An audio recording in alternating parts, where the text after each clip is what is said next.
with stars. Not every light is gonna guide you.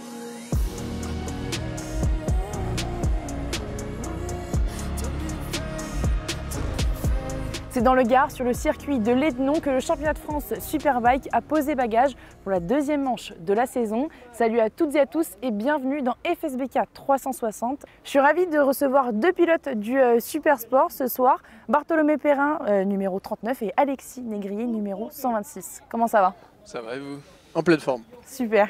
Alors, on va commencer par parler de vos grosses actualités, en commençant par toi, Alexis, parce que pendant des années, nous t'avons vu rouler sur Yamaha, et là, cette année, nouveau défi, tu roules sur Triumph. Et explique-nous un petit peu ce changement de situation. On a décidé de partir sur une autre base, essayer quelque chose. Et la Triumph, c'était le bon compromis financièrement, et puis en termes de moto, je pense qu'elle réunit un peu tout. C'est une moto qui est très maniable, qui a un moteur très coupleux qui me permet de ressortir bien des virages. Donc ouais, on est sur une très bonne base. Et toi, Bartholomé, tu reviens de plusieurs saisons assez difficiles en Supersport, mais cette année, tu as le soutien du GMT 94. Est-ce que tu peux nous expliquer un petit peu comment ça s'est fait avec l'équipe française? Moi déjà, je viens de comprendre qu'il faut que j'arrête de regarder Alexis parce qu'il est trop grand en fait, donc je vais me choper un torticolis quand il parle. Mais ouais, tout à fait, une nouvelle structure qui s'est mise en place, donc DMT Racing, qui a été montée par un membre du GMT 94. Et bon, une opportunité énorme pour moi, clairement. En plus, moi ça fait 2 saisons que j'enchaîne où clairement je finis à peine, je manque des courses, enfin, c'est super compliqué. Et justement, comment toi, ton début de saison, tu te sens mieux là, sur ce début de saison? Je me sens mieux. Bah, déjà, on a fait plusieurs tests parce que les années d'avant, j'ai jamais trop pu rouler en 600 en entraînement. Et là, au final, on est allé 3 fois en tout en Espagne, notamment avec Johan Zarco, qui est excellent, qui nous a invités, moi et d'autres pilotes, à venir s'entraîner. Et au final, j'ai pu faire beaucoup de tours de roue et ça me permet de comprendre le feeling, comment aller vite, parce que aller vite, c'est un art, c'est compliqué à comprendre, hein, c'est pas si simple. Et au final, petit à petit, je me sens mieux sur la moto, ça va de mieux en mieux. On a parlé donc de vos nouveautés, mais il y en a aussi une autre sur le FSBK en 2025, c'est l'arrivée du championnat team. On en parle dans le reportage. En 2025, le classement team fait son apparition, instaurant une hiérarchie entre les équipes, toutes catégories confondues. Une initiative mise en place par la FFM, vue d'un bon œil par les team managers comme Axel Morin, Mathieu Decouter et Jean-Dominique Brechon. C'est intéressant parce que ça va mettre un côté un petit peu gratifiant pour les teams. Ça permet de mettre en lumière, on va dire, le travail de tout le monde. Moi, je préfère être dans l'ombre, mais ça fait toujours plaisir. Au moins, on est reconnu, on se dit qu'on ne fait pas ça pour rien. C'est vachement gratifiant par rapport au travail effectué par tout le staff, les pilotes. On est là depuis de nombreuses années et c'est une très bonne idée d'avoir mis ce classement en place. À la fin de l'année, chaque équipe recevra une prime à minima égale au droit d'inscription versé en début de saison. Très honnêtement, je pense que le championnat team, ça va être un petit peu le bonus. Ça va être la petite gratification en fin de saison. Ça amène directement une reconnaissance financière au travail. Et pour comptabiliser le plus de points, c'est le résultat des 2 meilleurs pilotes de l'équipe par week-end qui sont additionnés. Ça crée un esprit un petit peu de coéquipier qu'on peut retrouver dans les catégories, etc. Et une cohésion encore plus forte au niveau de l'équipe. Et c'est déjà le cas. Ils ont dit alors qui a mis des points, c'est qui a compté. Ça reste un sport individuel, hein. Donc quand il est sur sa moto, je ne suis pas sûr qu'il pense forcément à l'équipe. Mais c'est des valeurs qu'on essaye d'instaurer. Et puis ça motive toute l'équipe parce que du coup, il faut être dans les 2 meilleurs pour participer au classement de son équipe. Donc tout est valorisant pour tout le monde, pour l'équipe, pour les pilotes. BRS, équipe de Jean-Dominique Brechon, actuel leader, entend bien garder les rênes du classement. Une fois qu'on est haut, on n'a pas forcément envie de descendre. Donc du coup, au fur et à mesure, on continue et on avance et on espère bien prendre la première place. À choisir entre le titre pilote et le titre team, je pense que si on arrive à concrétiser et à prendre les 2 titres, ça serait parfait. Messieurs, vous représentez la nouvelle génération du Supersport. Vous êtes les hommes forts de la catégorie en France. Après plusieurs années à y participer, donc toi, ça fait 4 saisons maintenant, Bartholomé. Là, cette année, l'objectif, c'est de concrétiser, d'aller chercher le titre? Il y a le titre qui est un objectif qui est super important, mais outre que le titre, on le voit en championnat de France, suivant les années. Il y a des années comme les dernières années, on avait des Valentin de Bise, par exemple Enzo de la Vega qui allait très vite, Corentin Perolari qui faisait des chronos très bons, et ce sont des top pilotes qui au final ont été en mondial et ont fait leurs preuves. Et il y a d'autres années comme il y a 5-6 ans, ou peut-être un peu plus cette année, où il y a moins de pilotes qui ont déjà fait du mondial et qui ont de l'expérience, et donc le niveau général est un petit peu plus bas. Et donc, certes, l'objectif numéro 1, il est de gagner, mais le plus important, c'est de viser plus loin, et notamment le championnat du monde. Et pour ça, c'est important pour moi de ne pas me voiler la face et d'être objectif vis-à-vis de mon niveau. Et la chance qu'on a en France, c'est qu'on a eu des top pilotes qui sont venus avec des très bonnes motos et qui ont fait les chronos. Donc au final, les chronos, on a les références. On sait quel est un chrono qui est vite, un chrono qui se rapproche du mondial et un chrono qui ne l'est pas. Et ça, c'est le plus important pour nous. Gagner, oui, mais faire des chronos qui sont intéressants. Mais tu restes réaliste. Oui, tout à fait. Alexis, l'an passé, tu étais en tête du classement au championnat Super Sport pendant 3 étapes. Là, en arrivant à l'Ednon, tu es de nouveau leader. Explique-nous un peu comment tu expliques tes débuts de saison très forts. L'année dernière, forcément, on a eu la pluie qui nous a beaucoup aidé. J'étais très à l'aise, donc j'ai su faire mes preuves sous la pluie. Après, sur le sec, c'était vraiment beaucoup plus compliqué. Forcément, on est encore sur une phase d'apprentissage. Cette année, on a su trouver un très bon rythme sur les 2 courses. Au Mans, la première course, ça s'est très très bien passé. Je ne m'attendais pas honnêtement à une telle victoire sur le sec, étant donné que c'était un peu compliqué les années précédentes. Et voilà, cette année, on essaye de faire au mieux pour s'améliorer de plus en plus, essayer de, comme le dit Bart, essayer d'améliorer et essayer d'aller chercher les chronos de ceux de l'année dernière. Justement, tu dis que tu es plus à l'aise sous la pluie, mais est-ce que cette triomphe, elle va te permettre d'aller vraiment beaucoup plus t'améliorer sur le sec et d'aller aussi chercher un titre ? Elle va me permettre d'être beaucoup plus rapide sur le sec. Après, voilà, c'est une moto qui est très capricieuse. Elle a besoin d'être vraiment très très bien réglée, sinon c'est très compliqué de la faire marcher. Après, voilà, on bosse chaque séance, on essaye de trouver de nouveaux réglages pour que ça fonctionne. Et oui, je pense que c'est une très bonne moto pour le championnat de France, étant donné que les circuits sont très petits et que c'est une moto qui est très coupleuse, donc qui nous permet de très bien ressortir et qui est très maniable. Donc je pense qu'elle nous permet en tout cas d'être devant cette année. Bartholomé, tu as parlé des pilotes qui sont en mondial et qui étaient sur le championnat de France. Mais ton objectif, c'est d'aller en mondial. Qu'est-ce que tu dois encore travailler pour y arriver ? L'objectif, au final, c'est avant de penser à aller en mondial, c'est plutôt avoir le niveau du mondial. Et ce qui me reste à travailler, au final, c'est en fait, peu importe ce qu'on fait dans la vie, quand on veut exceller dans un domaine, c'est extrêmement difficile. Ça demande un travail, personne n'y arrive comme ça en claquant des doigts. Et j'ai envie de dire, heureusement que c'est difficile, sinon tout le monde y arriverait.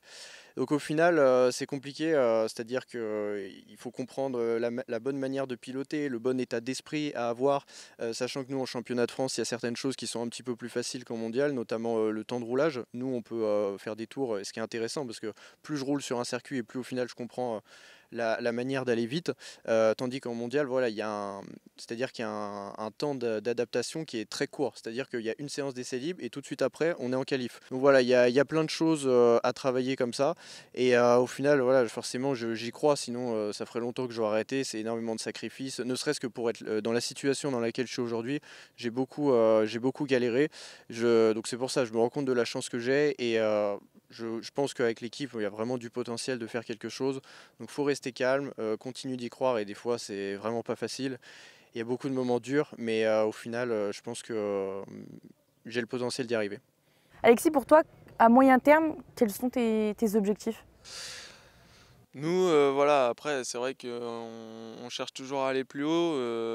Pour l'instant, cette année, au départ, on n'avait pas vraiment d'objectif. Maintenant, on commence à viser un top 3 au classement général. Le but, nous, c'est, comme je le dis, de s'améliorer de plus en plus, essayer de faire de mieux en mieux chaque étape, chaque circuit, essayer de s'améliorer et puis comprendre énormément de choses. Le 600, c'est une catégorie qui est très compliquée.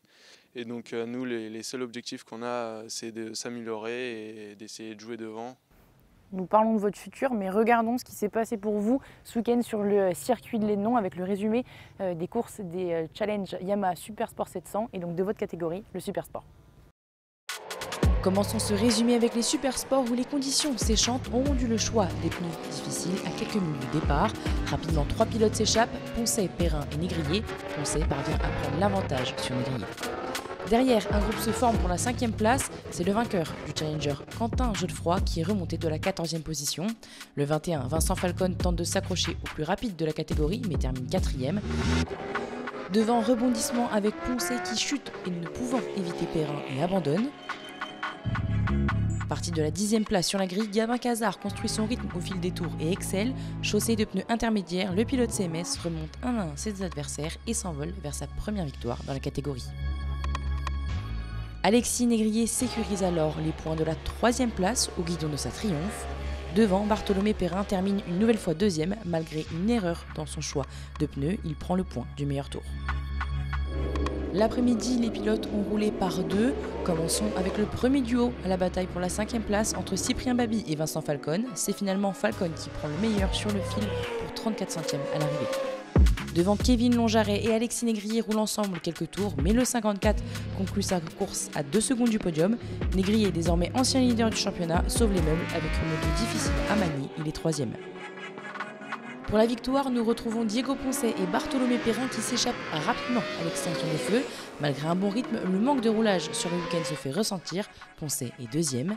Perrin tient enfin sa première victoire à la régulière après avoir saisi la bonne opportunité sur Poncet. Le 39 impose son rythme et repart en tête du championnat devant Négrier.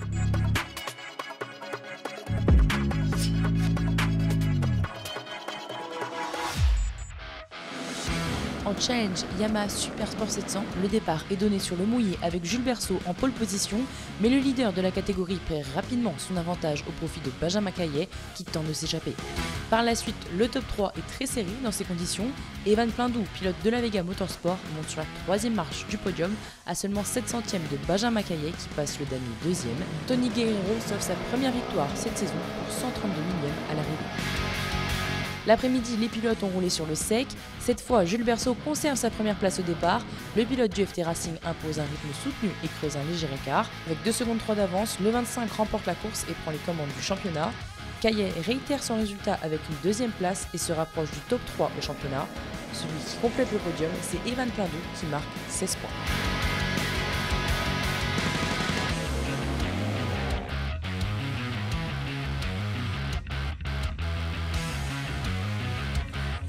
Pour atteindre votre niveau en course, on le sait, il y a beaucoup de travail, beaucoup de sacrifices comme vous l'avez dit. Bartholomé, toi, on nous voit au fil des années, tu t'entraînes avec des pilotes comme Lucas Mayas, Johan Zarco ou encore Greg Black. À quel point leurs conseils peuvent être précieux dans ton développement ? Bah, énormément. En réalité, quand on veut réussir dans un domaine, donc là notamment la moto, d'avoir la chance de s'entourer des meilleurs, donc c'est-à-dire de pilotes, de top pilotes qui eux ont compris comment aller vite, et même plus que ça, ce sont des champions, enfin en tout cas les noms que tu as dit. C'est une chance énorme. Au final, notamment Greg, ça fait très longtemps qu'on se connaît. Au final, très vite, je ne sais pas trop pour quelle raison, mais il a vu un truc en moi sans doute, j'imagine. Il a commencé à m'inviter chez lui, etc. Il me partageait énormément son expérience pour me faire évoluer au mieux. Et ça, c'est une aide qui est énorme. Et encore aujourd'hui, je bénéficie de ça. Et au final, c'est une chance, c'est très précieux pour moi. Lucas Mayas, pareil, avec qui j'ai pu rouler cet hiver, qui est toujours là, bienveillant, à essayer de m'aider, de me donner des conseils, à me donner sa roue aussi. Bon, pour l'instant, j'ai besoin d'un pneu neuf et lui qu'il a un pneu très usé pour le suivre. Mais petit à petit, je me rapproche d'un bon niveau. Et au final, oui, Johan Zarco, tout à fait, c'est complètement dingue parce que c'est le gars que je regarde à la télé. Enfin, Johan Zarco, je veux dire, j'ai même pas besoin d'expliquer, quoi. C'est une star, le gars. Et au final, c'est vrai. c'est un top pilote pour qui j'ai toujours énormément apprécié, même avant de le connaître. C'est-à-dire, j'ai toujours été très passionné par ses débriefs, etc. Je trouve qu'il est super intéressant. Puis au final, là, cet hiver, donc il m'a envoyé le message pour me proposer de venir s'entraîner avec lui à Carthagène. Mais c'est juste génial de faire ça. C'est une chance énorme. Alexis, pour toi, comment est-ce que tu travailles en dehors des circuits ? Moi, pour les entraînements, honnêtement, je les fais un peu à la tout seul. Quand je peux bénéficier d'aide, par exemple du Kenny Forêt, Martin, qui sont sur le FSBK, j'hésite pas, je vais leur demander. C'est des personnes que j'apprécie vraiment et qui sont très à l'écoute. Et sur les entraînements, j'essaye de trouver des solutions. Je vais passer des journées à chercher, à faire des erreurs, etc. pour pouvoir trouver.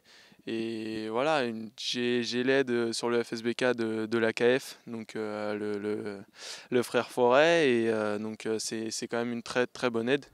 Avant de continuer le cours de cette émission, place au résumé des courses OGP et Moto 4, Moto 5. Continuons avec la catégorie OGP by Motul où la bataille pour les premières places fait rage. Devant, Macari et Dubois, pilote KF78 Academy, remontent les quelques places perdues au départ pour s'emparer des commandes de la course dans le 5e tour. S'ensuit une lutte pour la victoire entre les deux rookies jusque dans les derniers tours. C'est finalement Macari qui gagne pour 3 dixièmes devant Dubois.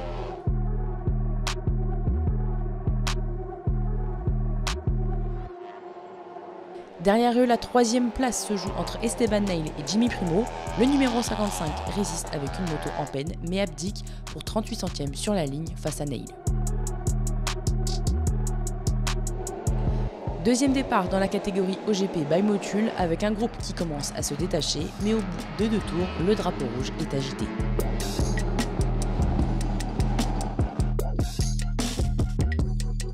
La course reprend pour 10 tours. Rapidement, 3 pilotes creusent un écart. Gabriel Piot, Jimmy Primo et Nolan Macari. La bataille pour la victoire est rude. Tout se joue dans un mouchoir de poche, mais Gabriel Piot finit par céder dans les derniers instants. Nolan Macari, qui s'était fait déborder par Jimmy Primo, le reprend dans l'ultime virage. C'est seulement 42 centièmes qui les séparent sur la ligne en faveur du 25 Macari. Il repart leader du championnat.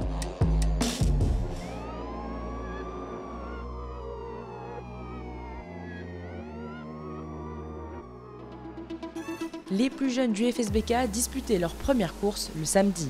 En Moto 4, le pilote du Tati Team Avassis, Marceau Magrin, termine en 3e position derrière son coéquipier Milan Enjolras, le numéro 4, qui monte sur la 2e marche du podium. Et c'est une belle revanche pour Léandre Martinez, contraint de partir du fond de la grille à la suite d'une casse moteur en qualif. Le rookie s'impose avec 19 secondes d'avance. En Moto 5, la 2e position se joue entre Julian De Gaulle et Maël De Smet. C'est finalement le numéro 16 De Gaulle qui l'emporte. Le 81 est alors 3e.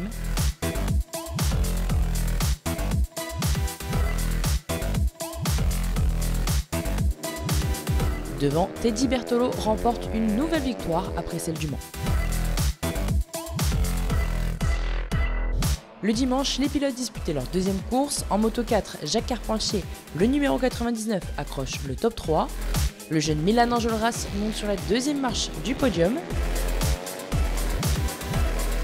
Enfin, Léandre Martinez est invaincu en ce début de saison et empoche une 4e victoire. Il est leader des Moto 4.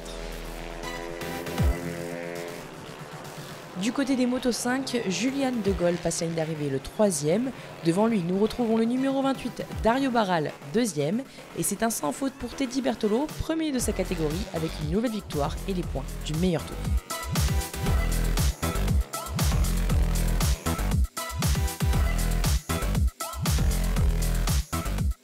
Messieurs, place au quiz. Je vous laisse vous munir des 2 tablettes qui sont en dessous. Alors ça, j'attendais ça avec Du coup, je vais vous les sortir. Ça va être compliqué, je pense. Une question, 10 secondes pour répondre. Il y en a 6 et on fait les comptes à la fin. C'est parti. Quel est le dénivelé positif total du circuit de l'Ednon à 3 mètres près? Quel est le record de vitesse en MotoGP? Point bonus si vous avez le pilote.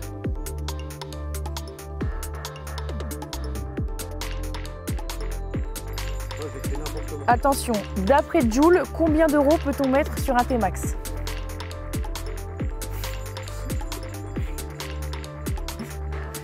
Donnez un circuit qui commence par la lettre C, sauf Carole.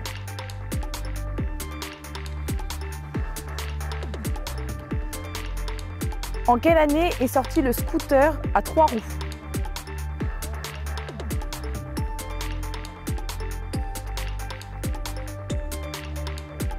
Et enfin, la question bonus, attention, il faut être très bon là-dessus. Si le FSBK était un film, quel serait son titre et qui incarnerait Kenny Forêt?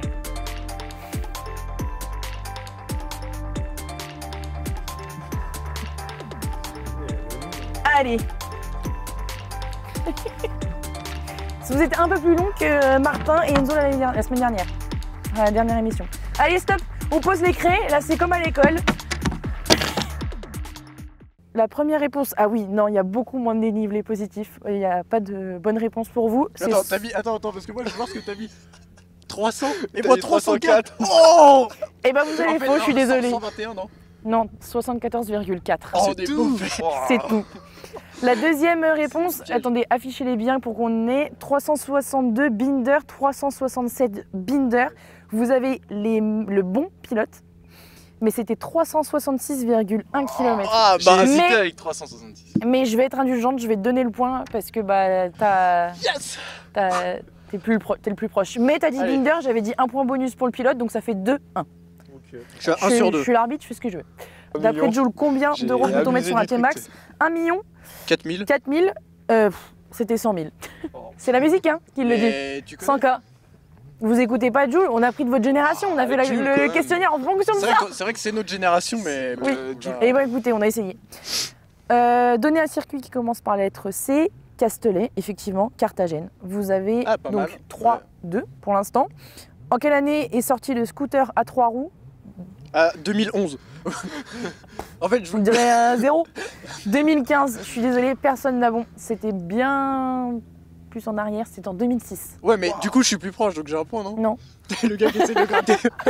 Il t'essaie vraiment de gratter, alors que pour l'instant, t'es premier, leader pour l'instant. La dernière, c'est moi qui juge. Alors, le nom du film, FSBK. Bon, super. Qu'est-ce que c'est par ici? Alors, Goat Iceland. Mais j'ai pas eu le temps d'écrire Iceland parce que l'île des Goats en fait. Oui, mais oui. je savais pas quoi mettre. Déjà pour le titre, il claque un peu plus le sien parce que FSBK. C'est vrai. Et pour incarner Kenny Forêt, il faudrait qu'il soit là. Kenny, t'es où? Statham ou Tom Cruise? Mais Statham. On a mis deux mecs qui ont rien à voir. Ah mais oui, mais surtout que Statham, il a pas de cheveux, du coup ça passe pas du tout. Ah mais fallait qu'il lui ressemble physiquement? Bah je sais pas, un minimum. J'ai rien compris. Mais Tom Cruise, pas... C'est pas lui non plus. Question, bon écoutez, je peux accorder aucun point sur cette question. Mais bon, 0,5 pour le titre. Okay. Et 0,5 parce que t'as mis un acteur. Bartholomé, tu as remporté donc ce quiz, mais je vous propose de découvrir les vainqueurs en sidecar et en superbike sur le circuit de l'Ednon.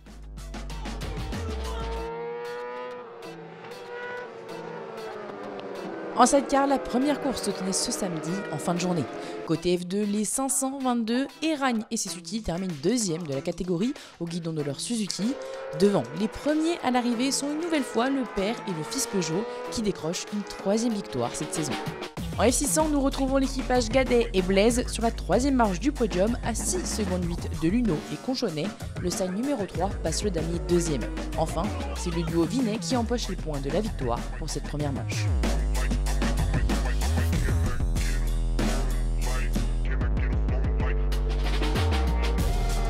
En F2, c'est une nouvelle fois Ted et Vincent Peugeot qui s'imposent dans la catégorie avec leur Yamaha. Ils sont premiers au championnat.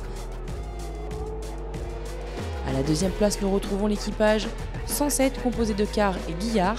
Enfin, ce qui complète le podium, c'est la Suzuki d'Eragne et Suzuki. Côté F600, ce sont les 27 Vitos et 2 Turches qui marquent les points dans la troisième position. Devant, Luno et Conil réitèrent leur résultat de la veille avec la deuxième place, tout comme le duo Vinet qui remporte la deuxième course dans le Gard.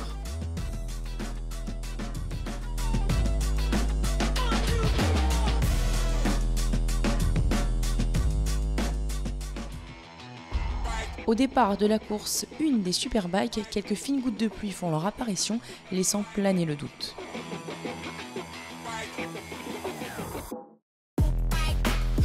Quatrième sur la grille, Alan Tescher prend le meilleur envol sur le poleman Kenny Forêt.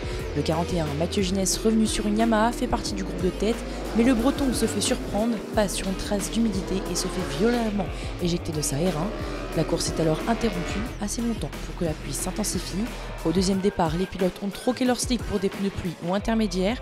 Techer prend de nouveau le meilleur départ, suivi de son coéquipier Renaudin, mais Forêt ne les laisse pas filer et reprend les commandes de la course.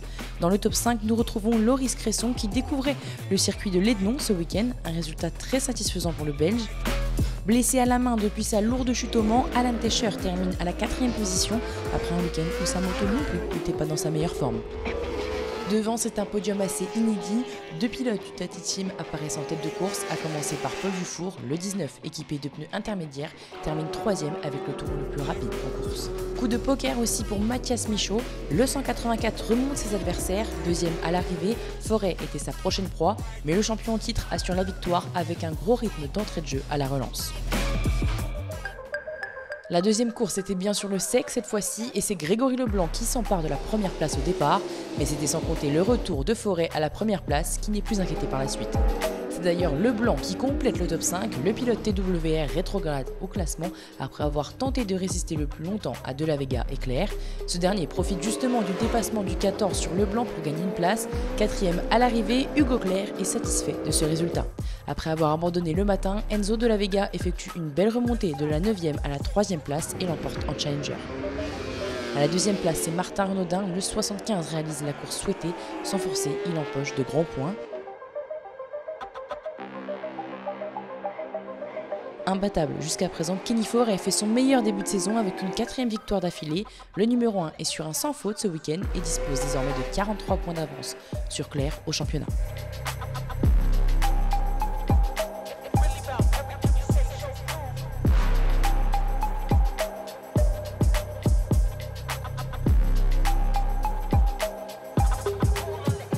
Pour conclure, on va revenir sur le championnat parce que vous êtes adversaire en piste. Bartholomé, si tu avais des points forts à attribuer à Alexis, ce seraient lesquels? Des points forts que...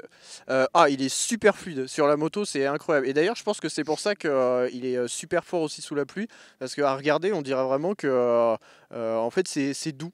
Alexis, on inverse la question. Si tu avais des qualités et des points forts à donner à Bartholomé? Moi j'aurais dit sa détermination. L'année dernière, je sais que je m'en souviens, il me parlait déjà de cette saison. Il me parlait déjà qu'il était déterminé, qu'il allait tout faire pour viser le titre cette année. Et quand je vois cette année, en fait, il a gardé cette détermination. Il est toujours autant déterminé à vouloir progresser et être au-dessus. C'était un plaisir de vous avoir avec nous, d'avoir votre bonne humeur en plateau. Vous revenez quand vous voulez. Avec plaisir. Je suis pas sûr que tu sois content de Mais ça. si. À mon avis, on a bien rigolé. invité. Je pense que... C'était un plaisir de vous avoir avec nous. En tout cas, pas en même temps. Quoi. C'est vrai que... au moins, vous entendez bien et c'est cool d'avoir 2 adversaires en piste qui se bataillent, mais avec qui ça se passe bien. Et quant à nous, on se retrouve fin mai pour la 3e étape du championnat à Nogaro. Salut!